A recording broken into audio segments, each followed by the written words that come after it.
Welcome, everybody. Glad to have you with us here today for this special session on preparing for the PhD process. As a little bit of housekeeping, I think by now we're all Zoom professionals, so it doesn't take the same level of housekeeping it did a year or two ago when we started doing these sessions. But just as a reminder to please manage your own mute button. We'll open it up at various points for you to ask your questions live, or you can use the chat box if you prefer. But it is great if you just keep yourself on mute in the background, and it's up to you whether you have your camera on or not. That's entirely your call. I do want to just say a word or two, first of introduction, and then of how this session is different than our other sessions, so that we're setting the expectations properly. I think I know everybody on this call. My name is Amber Johnson, and I'm the Chief Communications Officer here at the Center for Values-Driven Leadership, and a graduate of Cohort 4, newly minted with that PhD at the back end of my name, feeling good about it. And it doesn't seem like that long ago that I was asking a lot of questions like you may be asking now, knowing that it had been a decade or two since I had been in the classroom and that card catalogs didn't exist like they did when I did my undergraduate and graduate degree, and just wondering how I could be prepared, what I should expect to be different. And that's what this session is really designed to help you think through. It's designed to help you think through how to get your mind prepared for a PhD program, the things you could be doing now to prepare your schedule, your home, your technology, all of those questions that you may have. We will up front here spend just a few minutes kind of going over the program and some basics about it, but if you need that overview, we do have online information sessions that are specifically dedicated to the structure of the program overall. So that's a little bit about how today is different. What you can expect in just a minute, I'll introduce Jim, and Jim will walk us through a quick overview of the PhD program to make sure you have a clear perspective and that we're starting with at least some baseline knowledge. And then we're going to cover 3 specific areas: how you can prepare yourself academically, how you can prepare your personal time for the time it takes to complete a PhD, and what you can be doing to prepare your technology. And as we go through each of these sections, we'll pause at the end of academics and take any questions or have any conversation you want to have, and then we'll do the same thing after personal time and the same thing after technology. So be prepared to jump in with your questions when we ask. We'd love to hear from you. At the end, we'll talk about some additional learning opportunities, how you can kind of keep growing and preparing yourself for this, and then we'll review the next steps for the program. So that's where we're headed today. With us on the phone, I've already introduced myself, but we have the pleasure of having Jim Ludema here with us on the phone. Jim is the program's founder and director, and I think many of you have had conversations or even your interviews with him already. So you know that he has a PhD from Case Western Reserve University, and he's been teaching executive doctoral students here at Benedictine for 20 years, and also has an active consulting career, and is really embodies what it means to have scholarship that is very practical for our work. And we're grateful to have him here on this call today. So there's no one better prepared to talk with you about how to prepare for a program. Maybe it's worth noting that Jim had 3 children when he did his PhD. So he knows what it's like to have a very full life and to consider moving in these directions. So Jim, before we go any further, would you just tell us a little about the program itself? Yeah, absolutely. Thank you, Amber, for that very nice introduction. And hello, everyone. It's great to have you with us today to talk a little bit about how to prepare for the PhD DBA program. I don't want to spend too much time on the basics of the program, as Amber mentioned earlier, because today's session is really about preparing for it. But let me just make a couple of general remarks. First, our program is a one-of-a-kind program designed specifically for senior executives who are committed to leading in business and society from a values-driven perspective. And we're very proud to say that in large part, because of the remarkable students/leaders who have been part of the program in previous cohorts, our program was awarded the #1 doctoral program in leadership by HR.com in 2017 and 2018. And I'm quite sure that we would have won it again in 19 and 20, but they discontinued that award. It's a great program, and in large part due to the great students who come in. There are a lot of things that make the program exceptional, and you'll hear about several of them today. And one of them is our truly special format. It's a 3-year program, and in the first 2 years, you're doing your coursework, and you come to class once a month on weekends, Friday night, Saturday, and Sunday. And then we also have an 8-day intensive in each of those first 2 years. That allows you to travel in from, out of the state or out of the country to be in class, and then go back Monday morning to your work commitments. In the 3rd year, you don't have to come to campus at all. You're working on your dissertation along with your dissertation committee. You'll have a committee of 3 people, one of us here at Benedictine University, one of our core faculty, and then 2 additional members of your choice to round out that committee. But you don't have to travel to Chicago in that 3rd year. And let me just say that because of the coronavirus, currently our courses are being held virtually on Zoom because the entire university has gone virtual in the spring, summer, and fall and into the winter of this year. But the program is intended to be a face-to-face program, and we plan to return to the classroom just as soon as it is safe to do so. Hopefully by next April, when cohort 6 launches, we'll be back together in the classroom, or at least have that option for those who feel safe to do so, because much of the richness of the program comes from the spirited dialogue between the students, the faculty, the visiting scholars, in that face-to-face environment, which is a hallmark of the program. That said, it's also true that over the last few months, we've grown quite skilled at creating a highly engaging learning environment on Zoom. So you can be assured whether we start online or in the classroom, we'll deliver an exceptional learning environment. Now, just a word about the curriculum in the program. We focus on 4 key areas. The first is leadership and leading in a global context. The second is strategic leadership, how to lead your organizations in a strategic direction effectively. The third is corporate responsibility and sustainability, how to make a positive impact in your community and in the world through your leadership. And then the 4th area, of course, is research methods to prepare you for doing your own original research in your dissertation. We also deliver that content focusing on 4 levels: leading self, how do you develop yourself as an effective and a leader, leading others at the one-on-one level and in teams, leading organizations, and then leading in society.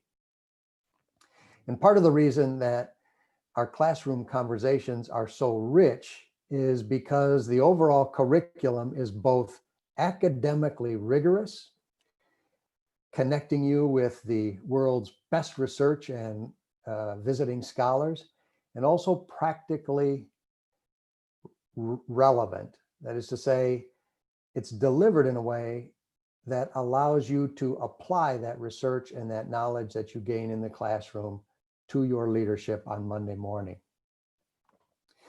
But as it relates to the rigor of the program, you may be wondering, do you have what it takes? Can you handle it in the midst of your already very busy personal and professional life? And if so, how can you prepare now so that you're ready when the program starts? And as it relates to that first question, do you have what it takes? My hunch is that you do, because of what you've already accomplished professionally in your life, because you're here, because you want it and you're willing to work for it. And because if you are accepted into the program, we will come alongside you and give you tremendous support throughout. When we bring people into the program, we're there to help them succeed in the program. As it relates to question number 2, can you handle it in the midst of your already busy personal and professional life? The answer to that is yes, you can. We've already graduated about 70 students like Amber, who has a full-time job that requires lots of travel and late nights, has a couple of young kids at home, and has a husband who also has a very high pressure job of his own. And we have many students who are in that same situation and have made it through successfully. And we have many more on the way. As it relates to question number 3, how can you prepare now so that you're ready when the program starts? That's what we're going to talk about today. And we're going to break it into 3 sections, as Amber mentioned. How you can prepare academically, how you can prepare your time, and then how you can prepare for the technology of the program. Just want to say that before we created this content, we surveyed all of our current students to get their input. And so you'll hear a few of their quotes throughout the presentation, but all of the ideas that you're going to hear today came from them. I'm sure you'll have some questions along the way. So we'll pause after each section to field your questions, but you can also send questions anytime through the chat box. Just send them to Amber Johnson. So with that, Amber, let me turn it back over to you. Terrific. Thanks, Jim. And so the first area we want to talk about is how to prepare academically. And like I said at the start, it had actually been 20 years from the time I finished my master's to the time that I started the doctoral program. And for some of our students, it's been twice as long as that since they've actually been in the classroom or engaged in a formal academic learning process.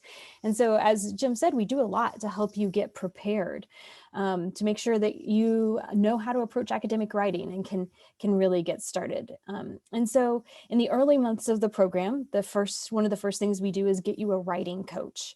We have a wonderful executive coach named Dr. Joanna Beth Tweedy, who reviews your early papers and helps you identify places where you can really grow and improve your writing. And she can coach you on grammar. She can coach you on tone and cadence, and she can coach you on APA style, which I know I needed a lot of coaching on at the start. APA is the reference format that the university uses. Joanna Beth gives you really specific feedback. She often does it via video, so you really get to watch her work through your document and point out different areas. And she's really great at helping you make the transition from how you might write for work to how you need to write in an academic context. One of the next things we do to prepare you in the program for becoming the scholar practitioner is get you to academic conferences, the leading conferences in our fields of study pretty early on, the Academy of Management in your first year and the International Leadership Association in your second year. And going to those conferences is a great way to really get your mind ready. And in fact, if you'd like to attend one, the International Leadership Conference, annual conference is this November, and it's all virtual. And if you're interested in attending that just as a way to get your feet wet, let me know and I'll drop you the link to tell you more about it. But going to these really stretches your mind and helps you make connections. I was just talking with some of my fellow recent graduates and reminded that some of them actually found committee members for their dissertation at those conferences because they'd go sit in on sessions of people that were studying the topics they were interested in and build relationships that way. And then, of course, they're just a lot of fun too, to have that time to hang out with your classmates. The third thing we do is we ease you into the program, and we know that it takes some adjustment time. And so the assignments build progressively, both in terms of expectations of moving from practitioner to scholar and also progressively working towards your dissertation. And so starting in year 1, you're kind of getting ready to conduct that original research and preparing yourself that way. And we actually have a short video on how we do prepare you for the dissertation process. It's less than 3 minutes, so we thought we would just play it for you here, if you don't mind, to make sure that you've seen it. And then if you have any questions about it, that'll be something we can cover in our Q&A time here in a few minutes. So let's see if our video plays. Most of us have a lot of ideas we're interested in pursuing. Turning those ideas into a dissertation can be one of the most exciting things about becoming a doctoral student. In the PhD and DBA program in Values-Driven Leadership, we'll help you take your idea all the way through the dissertation process. Let me share how it's done. In your first year, we expose you to a broad range of topics and research methodologies so you can get an understanding of the field. Then we ask you to attend the leading academic conference in the field, the Academy of Management. You'll go to sessions that touch on your topic of interest, and you'll meet the top scholars who are studying the subject. Later that year, you complete your first qualifying paper, Qual 1. This gives you broad exposure to the premier journals. By reading lots of articles, you can get a good idea for how research is conducted and what questions are being asked. As you move into your second year, you begin sharing short presentations about your ideas with the faculty. Your ideas become refined as you talk to one another and as you complete the second qualifying paper, Qual 2, which is a literature review of the topic you find most interesting. Completing the paper will give you a clear idea of where you might be able to contribute. Toward the end of your second year, you'll select a dissertation chair and write a dissertation proposal to formulate your research question and establish why the topic is worth your time. Once your proposal is accepted, you'll be ready to get started. With guidance from your dissertation chair, you'll begin collecting original research early in the third year of the program. This might be through interviews, surveys, archival data, observation, or all of the above. Then you'll analyze your research to find new patterns and ideas. Essentially, as a doctoral student, you become a creator of new knowledge. You can definitely expect several rounds of revisions with your dissertation chair and committee, but by the spring of your final year, you'll be ready to defend your research. Your ideas have become a dissertation, and you have become a doctor.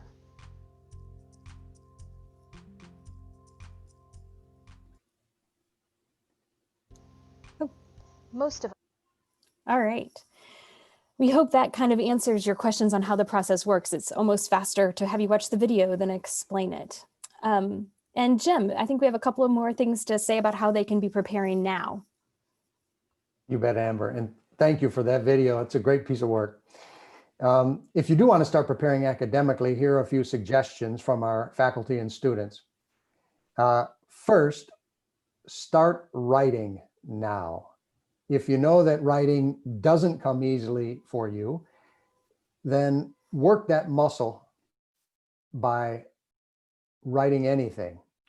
Reports at work, summaries of a novel you've read, your thoughts on the nature of great leadership, anything that gets you putting ideas down on paper in an organized way. Then hire an editor or go to a friend who you know to be a good writer and have them review your work. You know, tackle the grammar challenges that you have now and learn how to write in a way that really builds your case and makes your argument.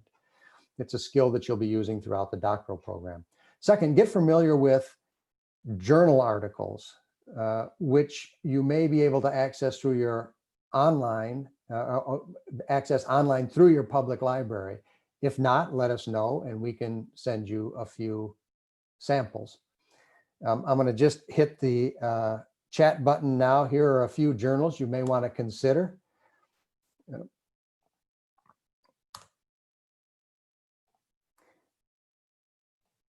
They are the Leadership Quarterly, the Journal of Leadership Studies, the Journal of Applied Behavioral Science, and the Academy of Management Journal. Those are just 4 of the many we use in the program, but they give a good flavor of, you know, a lot of the reading we do in the program. And a lot of that reading is from journal articles, sort of the fundamental or basic research in the areas of leadership, strategic change, and corporate responsibility. You can also go on YouTube and find several short videos about how to read journal articles, because, you know, they're a little bit different than reading a novel, obviously, or even a book on leadership that you might get in the airport bookstore. And so watch a few of those videos and then try out the advice that they give. Our students tell us that the speed with which they're able to read and comprehend journal articles grows over time in the program. And again, as Amber mentioned, you know, we will help you move through that process incrementally. But you can get a jump start by going to those journals and taking a look and seeing what you think now. You can also do the same with statistics. Our program is not a heavily statistics-based program. You will get some statistics in your quantitative research methods course, but having a basic knowledge of statistics and how scholars report on statistics is valuable throughout the program as you're reading journal articles, some of which use statistics. So you can go on YouTube or to Khan Academy to review the basics of statistics, if you like. This is another way to prepare academically. Finally, we have a few books to recommend if you want to read some good books. The first four there are part of our curriculum. They're grounded in scholarship, but very accessible to practitioners, and they're full of insight. There's Teaming by Harvard's Amy Edmondson, who is a visiting scholar in our program. Leading Continuous Change by Bill Pasmore, one of the world's top thinkers on leading change and also a visiting scholar in our program. Positive Leadership by Kim Cameron, the global expert on positive organizational scholarship and also a visiting scholar in our program. And then Leadership by Peter Northouse, who has often taught the first course in our program and who likes to present with students at the International Leadership Association conference. Now, these first three books are very affordable, so you can buy them if you wish. Northhouse's, the black book on there is a little pricey, so you may want to check these out from the library. It's up to you. If you are accepted into the program, however, these books will be given to you as part of the curriculum. And so you may want to keep that in mind. Finally, you see a picture there of several dissertations completed by our students, and you can find downloadable copies at the link shown on the screen. Reading through the titles available there and maybe skimming through a few dissertations is an excellent way of becoming familiar with our program and the types of leadership, scholarship, and students that we have in the program. If you want to read a really good one, I recommend you read Amber Johnson. But let me just pause there for a minute to field your questions. You can take yourself off mute, introduce yourself, and just ask a question, or Amber will also read questions that have been sent to her via chat. So let's take time for a few questions at this point.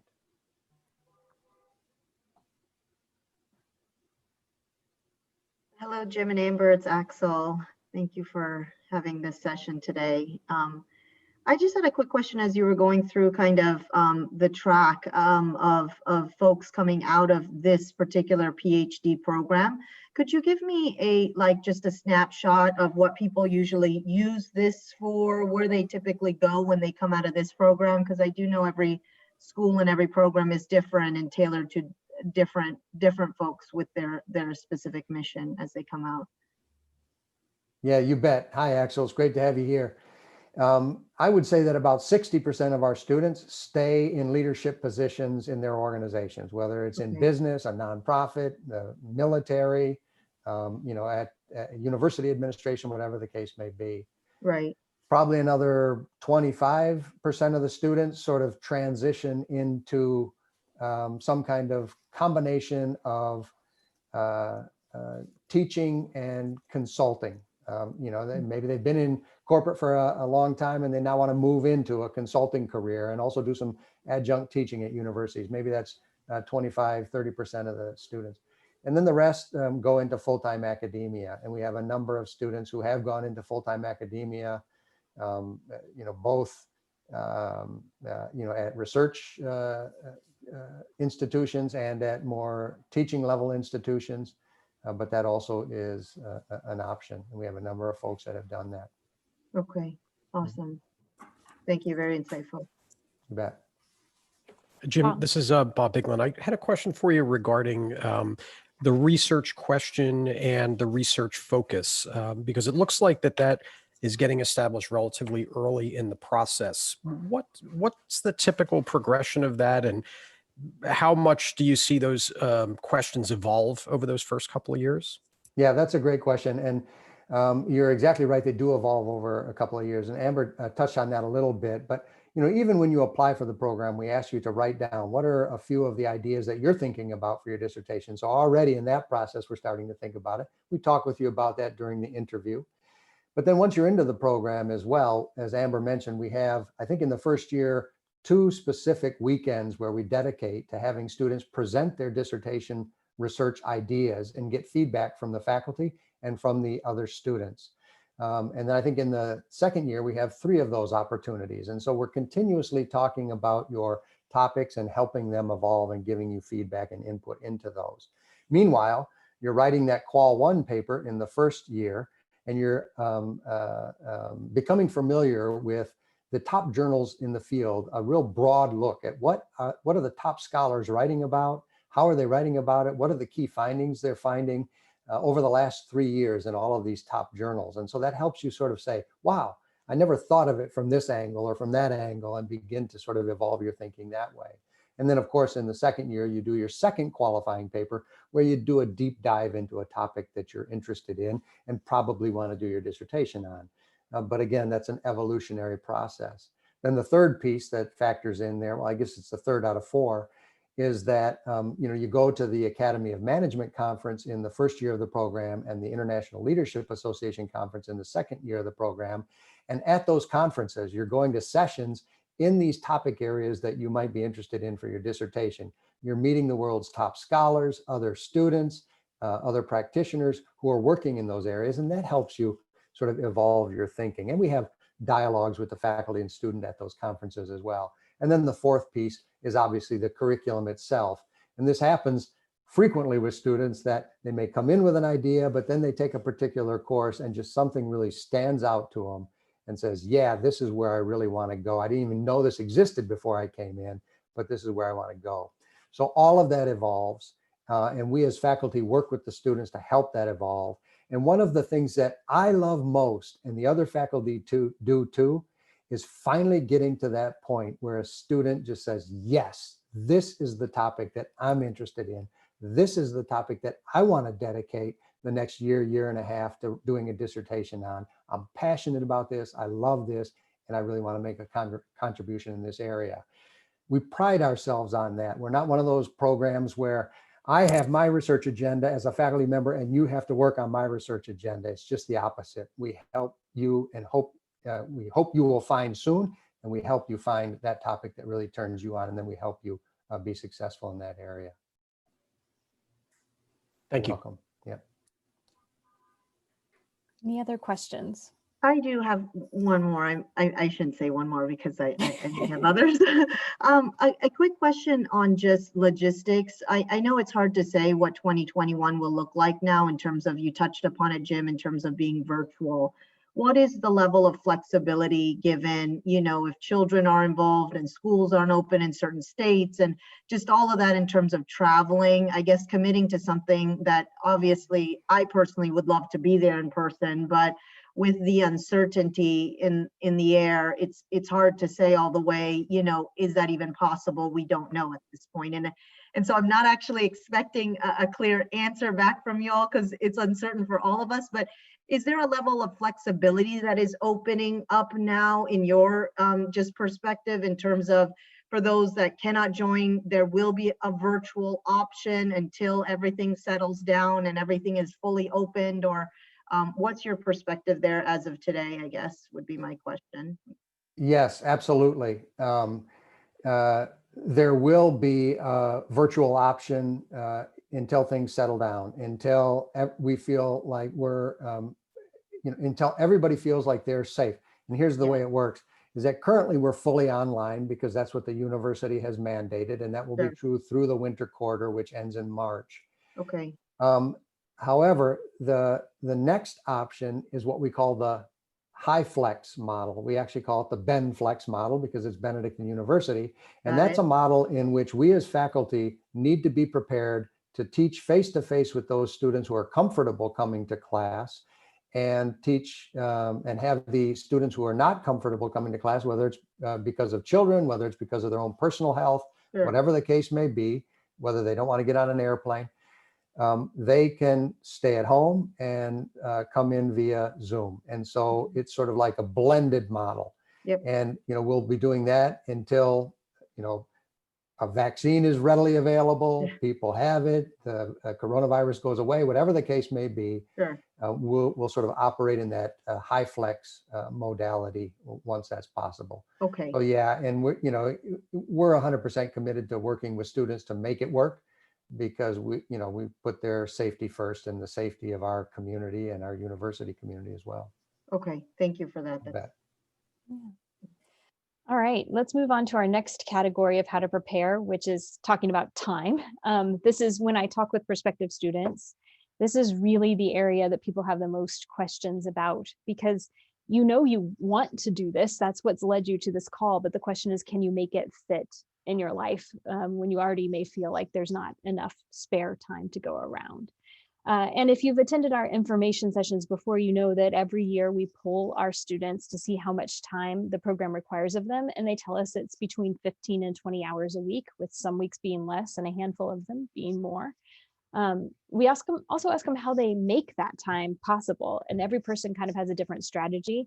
For me, I'm more of a morning person, so I'd get 90 minutes in before my household woke up, and then I'd try to get another little block of time in the evenings, and then Saturday and Sunday mornings, another couple hour block, and I pieced it together like that. I have a colleague in my class who would just stay at his desk from 5 to 7 every evening, and he did his work that way. Other folks really take over their Saturday and make it a full day of study and then squeeze in a few hours wherever they can. So we find it where we can. And then you finish your dissertation and you just wonder what you're going to do with yourself and this amazing amount of free time you have at the end. So it takes a lot of coordination and work to make it work. And I can tell you from personal experience that it's going to take some sacrifice. As the father of the lovely children that you see here in this photo can tell you, he defended his dissertation last week, and he'll tell you about the sacrifices he had to make. If you want to know how to prepare now to get your time ready, the first thing we would say is reduce your commitments. You can do that first by making your commitment public to your community, whatever that means for you. Some of the current students recommended you start by writing your purpose statement for doing your PhD. Why does it matter? And how are you going to contribute to the world as a result? And then sitting down with your partner, with your children, with your boss, and explaining why this is important to you and talking about what it will require as a result. Talking to your boss, if you have one in advance, is a good idea. Many of our students ask for a break from extra assignments or overtime work, or look for ways to really incorporate their studies into the work that they're doing so they can kind of double dip on the work that has to be done. Reducing your commitments in terms of social obligations is important as well. I think virtually everyone in the program has had to step back from being on a board or being involved in some other form of community service. It also helps to consider what responsibilities you can offload in your family or hire help for. I know I started using Instacart for grocery shopping a lot more. And my husband took over the laundry, and we just sort of began to think, how can I take pressure off my time a little bit? And the next thing we would say is to block some time in advance. We set the class schedule 2 years in advance, so those dates can go on the calendar as soon as you're accepted. And some of the students remind us that it's important to block other things too, like family vacation, so that you still make that a priority. And finally, the last thing we'd say is, if you're somebody who struggles with time management, and you know who you are, you can work on that now too. There are a lot of books that can maybe be a source of inspiration. I like Deep Work by Cal Newport. Other people I know really recommend Essentialism by Greg McKeown. One of the mantras in our program that sort of helps students succeed is the idea that no matter what, don't let yourself fall behind. And so practice in the coming months what it takes to always meet your deadlines. And that habit, if you don't have that habit, it will haunt you in a doctoral program. So take the steps you need now to really make sure that you're managing your work efficiently throughout your studies, and I think you'll be prepared. All right, let's pause again and just see if there are any questions about time management and what the timing of the program requires of people. Any questions on that?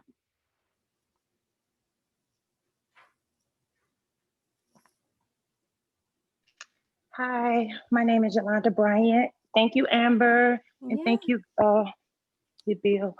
I have a question.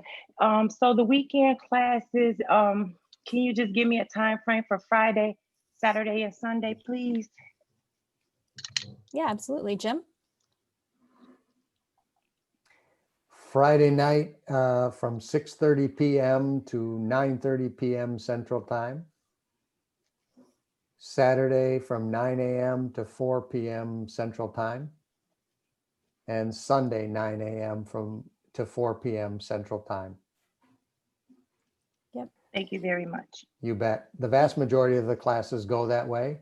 There are a couple of times during the year where it shifts a little bit, and we have class on Friday afternoon from 1 to 5, and then Friday evening from 6:30 to 9:30, and then Saturday, and then Sunday morning, and nothing Sunday afternoon. Those are the Okay. those are the weekends in which we have what we call our senior executive roundtables, and we bring in a speaker and invite a bunch of people from the business community to come and have an afternoon dialogue on Friday. And so then it shifts a little bit, but that's only 1 or 2 times a year. And the vast majority of them are the Friday night, Saturday, Sunday modality. And you know it in advance. We don't surprise you with a schedule shift because we know you have things on your calendar that can't be shifted. Okay, Good thank afternoon. Hi there. Hi, this is Vasavi Chaka. Thank you so much for these information sessions. And Jim and Amber, you both do a wonderful job. And I just want to be clear, these classes are going to be only once a month or every weekend? Yes, that's correct. Our classes are 1 weekend a month. And Okay. then in June of the first 2 years, you do come for 8 straight days. But beyond that, it's 1 weekend a month. And that's just for the first 2 years of the program. In that 3rd year of the program, you don't have to come to campus at all. You can work with your dissertation over Zoom or whatever works conveniently for you. So what weekend is it going to be? Is it going to be decided? Or?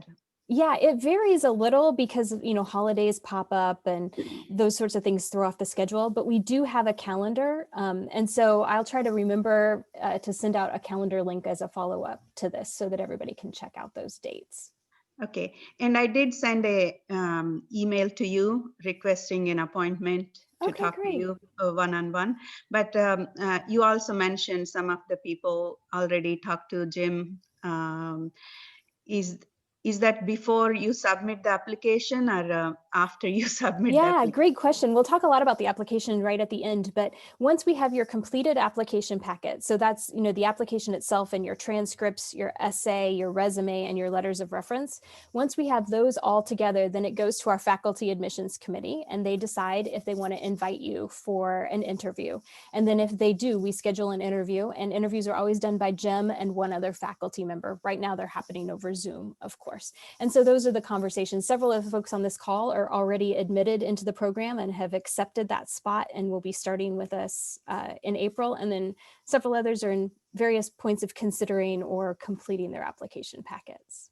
Okay, and how many people, is there a limit for this program? How many members are going to be in? Great question. Our cohort sizes have ranged from between 17 as our smallest, and I think 25 was our largest. So it'll fall somewhere in that range.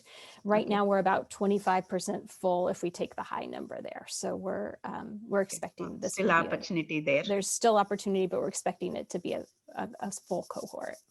Thank you so much. Yeah, any other questions on time? And then we'll move on to technology, and we'll make sure we have a little time for questions at the end too. All right. Jim, let's go ahead and touch on technology. Sounds good. Just a few things that you'll need in terms of technology. One is a laptop. Most students are on their laptop in class the whole time, but obviously you need a laptop for a variety of things. You also want to have a PDF reader like Adobe Acrobat or something like that, where you can, as I mentioned earlier, a lot of the reading is journal articles and you get those in PDF format. And if you want to be able to mark them up, highlight different sections, you'll need an application that allows you to work with PDF documents like that. You'll also need some kind of way to back up your work on, Google Drive or Dropbox or something like that. You do get a Microsoft OneDrive account as a student at Benedictine University, so you can use that. But if you're more familiar with one of those other applications, you can use those. But you want to back up your work. You don't want to be writing a paper and have 30 pages written and then have it disappear and have to start all over again. Much worse with the dissertation.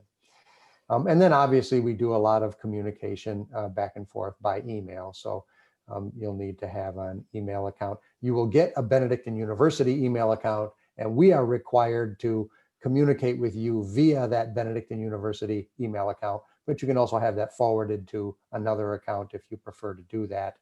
And so you want to think that through, but we do a lot of communication via email. You may also want access to a printer if you prefer to print copies of journal articles and so on. Some people still like to work with hard copy, paper copy more. If you're a digital person, you may want to use a tablet for reading, and so forth. You can also consider a note-taking software like Evernote and OneNote, although it's not absolutely necessary. Some people just use the old-fashioned pen and paper, which is legit too. Amber, I think you used Microsoft Word, right? For That's keeping right. your notes. Yeah, I found it really easy to just keep a Word document open with notes. And so you're sitting there in class and discussions going on, lectures going on, activities, and you're just typing notes into your laptop. Exactly. Cool. It made it searchable too, which is, it's nice to keep notes that way because then you can remember a reference and search for a keyword to find who'd said what. Terrific. Well, let's move on to the next slide. So here's what we'll teach you when you come into the program. We'll teach you how to use the online library. And we've got a great guy by the name of Kent Carrico at the university who is dedicated to our program and is just a gem and a great resource in terms of using the library. We'll also teach you how to use the our online learning platform, D2L, which is where all the articles will be posted and assignments and syllabi and all of that kind of stuff. And then how to use a reference management software, Mendeley, so that, as you're writing papers, reading journal articles, doing your Qual 1, any references that you use, you can put into that software so that you don't have to go hunting for them again every time you want to use them in the future. It organizes and manages all of your references for you. Amber is an expert at using Mendeley, and that's something that you will be taught how to do when you come into the program. One of the biggest things you can do to save time is to adopt that early instead of waiting until the last minute when you have to transfer all your references over. A lot of us learned that the hard way too. Great. So Amber, shall we take some questions? Anything on technology?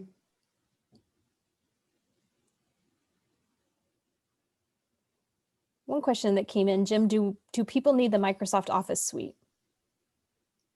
You have a better idea than I do of that, Amber. I assume yes. But Yeah, you do, because we actually have a template that we use for papers and a template we use for your dissertation, and they're both Microsoft Word templates. So you will need the Microsoft suite, but if you don't have it, you don't have to buy it, because again, as a Benedictine student, you're going to have access to the whole Microsoft suite of products. So yes, you need it, but you don't have to buy it. That's an easy one.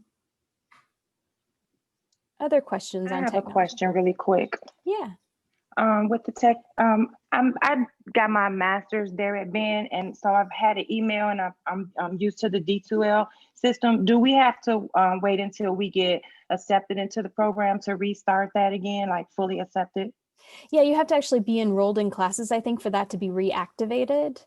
But you will have the same Benedictine ID number, and I think that generates your email address. So it won't change for you, but I think I think you have to have it. I guess I should check that out, but I think you have to. Okay, thank you. Other questions?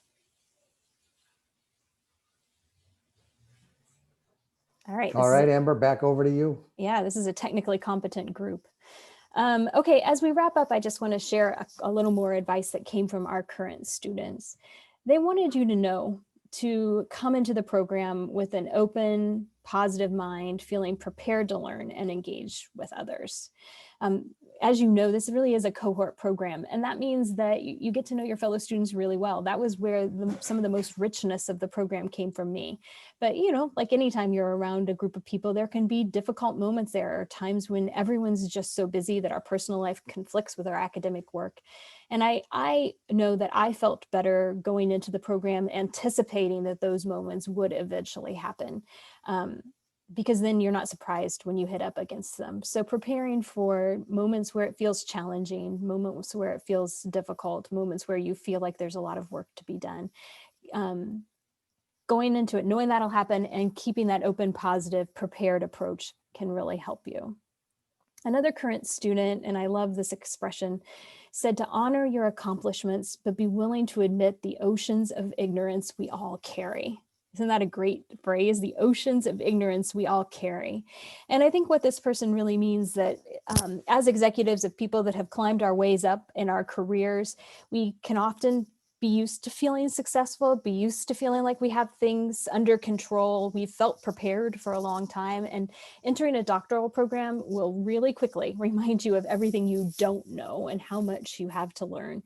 And so coming in with humility and with openness to the experience will ease that transition and make it exciting to learn, as opposed to feeling burdened by all that there is to grow in. There are also some really simple things you can do now to prepare, like making space in your home or your office for all of the books that you're going to get and all of the file folders you're going to have. So just making some physical space, buying bookshelves, whatever it is. Then we think it's also useful to really establish good exercise and eating routines now. That's something that we hear repeatedly from our students, to establish them now and figure out what you're not going to compromise on so that you have the energy to do the work when you're in the program. And then my personal piece of advice is watch movies and read novels now while you have more free time. Dig into those special treat things you love, because you will go some time without really feeling like you have an abundant space and time for doing some of those extra things. All right, we have about 5 minutes here. We can take any questions you have about this or about the program itself. And then we have just a couple of wrap-up comments. Does anybody have any questions they've been holding on?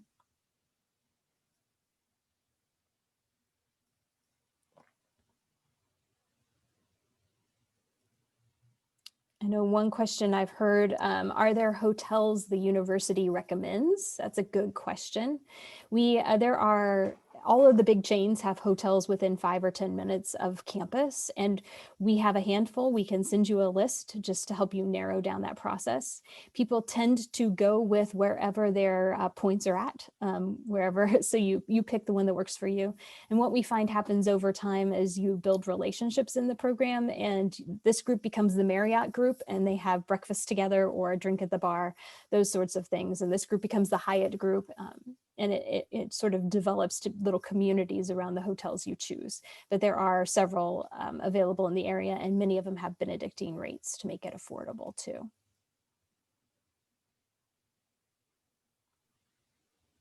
I would add to that, Amber, just that in addition to that, the students who do live in the Chicagoland area, but are quite a distance away from Benedictine University, they'll also stay in the hotels often for the weekend. So for example, if they live up in Lake Zurich or something, and it's an hour and 15 minutes or hour and a half drive, they'll just stay for the weekend in a hotel.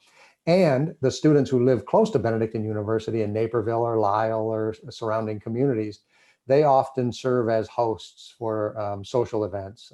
They'll have on a Saturday evening after class, a party over at their house, or invite folks over for dinner. Or you saw a picture of Enrique Lopez's 4 daughters at the Cubs game. The locals will take folks out to a Cubs game or White Sox game or whatever the case may be. So there's a lot of sort of social interaction that also occurs among the cohort. Great.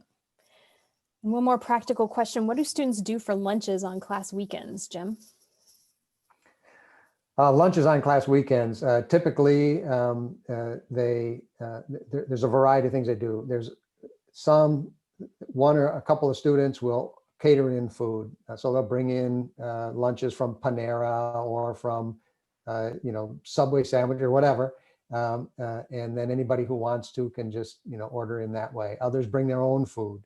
They may be on a particular diet or whatever the case may be. They bring their own food. Some people try to run out to a restaurant and come back. That's typically not a great idea because we have an hour long for break, and sometimes it takes a little longer when people run out. But there are a variety of different ways folks go on that. Yeah, I was a big leftovers person, and we do have a doctoral student lounge that has a small refrigerator and microwave too, so you can bring your food and pack a lunch. Now, the other option I should mention is that we do have a cafeteria at Benedictine University, and it's usually open. There are some times when the students, the undergrad and master's students are on spring break or whatever the case may be where it's not open. But that's also an option. And we've got a great food service at Benedictine, and another place right next to our College of Business building, which is called the Cold Ben, which is kind of like a pub. And so you can go there for a burger and fries kind of thing too. Yep. Terrific. Okay, let me just pause and see if I've missed any questions in chat or if anybody had a question that popped up.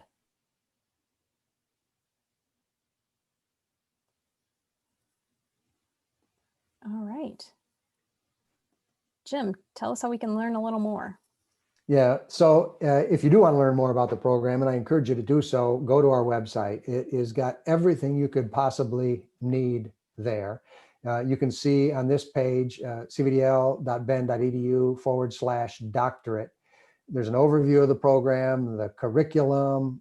You can see the bios of our students and graduates, frequently asked questions. You can see all of our faculty and visiting scholars. You can see all of the dissertations Amber mentioned. You can even read some of them if you want to. Videos and photos about the program and so forth. So definitely go to the website, and also just be in communication with Amber. Those of you who have been in communication with her know she's exceptional. She'll answer every question. She's also a graduate of the program, so she knows it inside out. So definitely be in contact with her and in communication with her. Also coming up, we've got another information session, and that will be on October 22, and you can register there at the link that you see on the screen. If you haven't already attended one of these, this is really the best way to get an overview of the program. We talk about all the different features of the program that we were not able to talk about on today's webinar. So we encourage you to come to that, and if you would like, bring a spouse, a partner, anyone else that is important in your life that you want to know, that might want to know more about the program as you're considering whether it's for you. Then in terms of timelines, we're accepting applications now, as you know, and as Amber mentioned, we're about 25% full for this cohort, and we've got more applications in the pipeline. And so while the deadline for applications is November 2, we encourage you to apply right away. And the reason for that is, getting your transcript, getting your letters of recommendation, and all that kind of stuff takes time. And if the cohort gets filled, we won't be able to accept you. So it's better to get the stuff in sooner rather than later. And as soon as we get a complete application packet from you, then we'll determine whether to invite you for an interview. We'll do the interview. And then typically after the interview, within a week, we let you know about our decision in terms of accepting you into the program or not.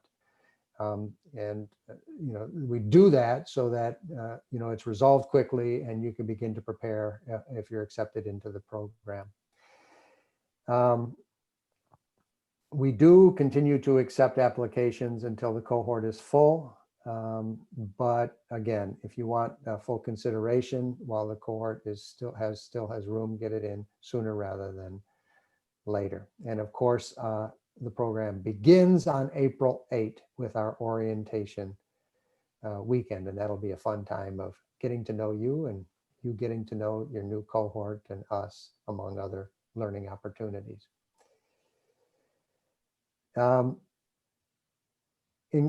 In closing, I just want to say it may be intimidating to think about starting your doctorate, but I hope it's also exciting because it is a transformational experience. It's transformational at the personal level. It's transformational at the professional level. And it's transformational in terms of how you lead in the world. Our students tell us all the time about how they apply the stuff they learn in class on Monday morning at work, about how it changes their perspective on leadership, allows them to lead deeper, lead in a more powerful way because their leadership practice is now connected to the world's best research and theory. And so we hope that you'll be excited about the possibility and excited about how this can help you accomplish your professional and personal goals. As you can see, this is Amber's cohort, which graduated this spring in May, or earlier this year in May. And you can see they made it through and still have a lot of excitement. I love that shirt. Write, submit, revise, and repeat. So we encourage you to apply. We hope you do. We're looking for values-driven leaders who want to change the world through business, and we hope that you are one of those leaders. With that, I think we are finished. Anything else on your end, Amber? Not a bit. I'll drop everybody a note with a link to the calendar since we talked about that, and a link to the ILA conference. If there's anything else that comes up, let me know. Terrific. Well, thank you, Amber, for everything you did to make this webinar possible. And thanks everybody for being here. I hope you have a great rest of your day. And with that, we are adjourned. So long, everyone. Bye, everybody. Bye. Have a great day. Same to you.